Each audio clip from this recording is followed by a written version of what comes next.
બિહાર અને પશ્ચિમ બંગાળ માટે આજે મોટો દિવસ. પ્રધાનમંત્રી નરેન્દ્ર મોદી બંને રાજ્યોમાં 12,000 કરોડ રૂપિયાથી વધુની વિકાસ પરિયોજનાઓની કરશે શરૂઆત. ટેકનોલોજી, કનેક્ટિવિટી અને વીજળી જેવા ક્ષેત્રોમાં શરૂ કરવામાં આવશે નવા આયામો.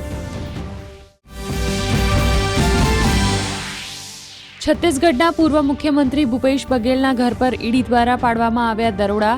શરાબ ગોટાળા તેમજ અન્ય સંડોવણી અંગે દસ્તાવેજોની કરવામાં આવી રહી છે તપાસ. ભારતના સંરક્ષણ ઉત્પાદનમાં આત્મનિર્ભરતાની શોધમાં એક મોટું પગલું. આજે ભારતીય નૌકાદળમાં સામેલ થશે નિસ્તાર. સબમરીન સાથે જોડાયેલ રેસ્ક્યુ ઓપરેશનને મળશે વધુ વેગ. પ્રથમ સ્વદેશી ડાઇવિંગ સપોર્ટ કોમ્પ્લેક્સ વિશાખાપટ્ટનમમાં થશે કમિશન. પહેલગામમાં નિર્દોષ લોકોનો જીવ લેનાર ટીઆરએફને અમેરિકાએ ઘોષિત કર્યું આતંકી સંગઠન. ટીઆરએફ એ લશ્કરે તૈયબાનું સહયોગી. ભારતે વ્યક્ત કર્યો આભાર. બ્રિટનમાં હવે 16 વર્ષના કિશોર પણ કરી શકશે મતદાન. વિદેશી દખલ રોકવા માટે લેબર પાર્ટી સરકારે બદલ્યા નિયમો. મુખ્યમંત્રીના દિશાનિર્દેશ હેઠળ ડાંગ, અમદાવાદ, ખેડા, છોટાઉદેપુર સહિત 11 તાલુકા પંચાયતોને મળશે નવું ભવન. નવી કચેરીઓ, solar rooftop, water harvesting structure સહિતની આધુનિક સુવિધાઓથી હશે સજ્જ.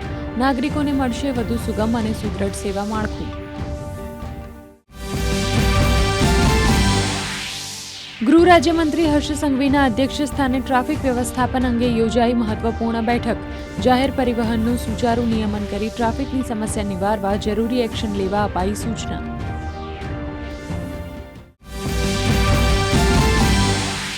ખરાબ હવામાનને કારણે એક દિવસ માટે સ્થગિત કરવામાં આવેલ અમરનાથ યાત્રા આજે ફરી શરૂ થઈ. વહેલી સવારે બાલતાલ અને પહેલગામ બંને માર્ગોથી રવાના થયા તીર્થયાત્રીઓ. આગામી 3 થી 4 દિવસ મધ્યપ્રદેશ, ઉત્તર પ્રદેશમાં ભારે વરસાદનું રેડ એલર્ટ. પંજાબ, હરિયાણા, રાજસ્થાન સહિત પહાડી વિસ્તારોમાં મેઘો ગરજશે. તો બીજી તરફ રાજ્યમાં વરસાદનું જોર ઘટ્યું.